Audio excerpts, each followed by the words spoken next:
Pintu kitchen recipe. આજે આપણે અહીંયા પનીર ભુરજીની સબ્જી બનાવવા જઈ રહ્યા છીએ।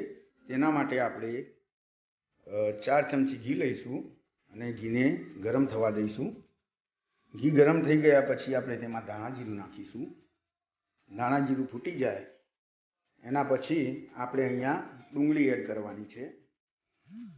તો અહીંયા આ રીતે આપણે ડુંગળી એડ કરી દઈશું અને મેં અહીંયા 5 થી 6 માણસનું પનીર ભુરજીનું આ સબ્જી બનાવવાનું છું।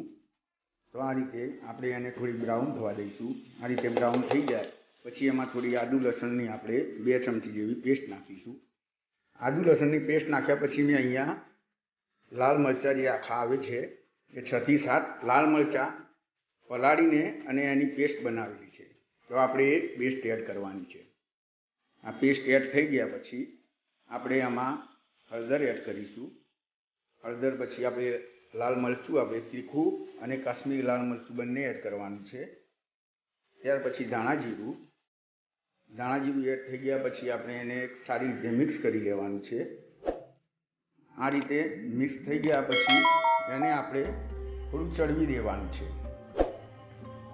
અને તમે વિડીયોમાં જુઓ જે રીતે 2 થી 3 મિનિટ જેવું આપણે આને ચડવી દઈએ। આ રીતે થાય એટલે એમાં આપણે ટામેટાની જે ગ્રેવી કરી છે, અહીંયા મેં 3 થી 4 ટામેટાની ગ્રેવી કરી છે તે નાખી તેમાં મીઠું, લીલા મરચાં છે તે એડ કરવાના છે। તેમાં આપણે 6 થી 7 કાજુની પેસ્ટ બનાવી છે તે એડ કરવાની છે અને આ રીતે એને ચડવા દેવાનું છે। સારી રીતે એને મિક્સ કરી લેવાનું છે। તે થઈ ગયા પછી આપણે અહીંયા 200 ગ્રામ જેટલું દહીં જે ફેટવેલી છે એ દહીં લેવાનું છે અને દહીં એડ કરી એને સારી રીતે આપણે મિક્સ કરી લેવું। તમે જુઓ આ રીતે સબ્જીનો કલર અને ટેસ્ટ બહુ જ મસ્ત આવે છે અને આમાં જે આપણે પનીરનો યુઝ કર્યો છે તેની ડિસ્ક્રિપ્શનમાં હું લિંક આપીશ। આપણે પનીર પણ ઘરે બનાવેલું છે। આ રીતે એને સારી રીતે મિક્સ કરી લેવું। આ સબ્જીને તમે ઘરે જરૂરથી એકવાર ટ્રાય કરજો અને વિડીયોને લાઈક, શેર અને સબસ્ક્રાઈબ કરવાનું ભૂલતા નહીં। તમે જુઓ આ રીતે આપણે પાછું એને 4 થી 5 મિનિટ ચડવા દેવાનું છે એટલે આપણું તેલ જે ખરું એ ઉપર આવી જશે। પછી આપણે થોડી ગ્રેવી રહે એના માટે થોડું ગરમ પાણી એડ કરી દેવાનું છે। ગરમ પાણી એડ કર્યા પછી થોડું ચડવા દેવાનું છે અને ચડી જાય પછી આપણે એમાં જે આપણું પનીર છે તે આ રીતે ક્રશ કરીને અંદર એડ કરી દેવાનું છે।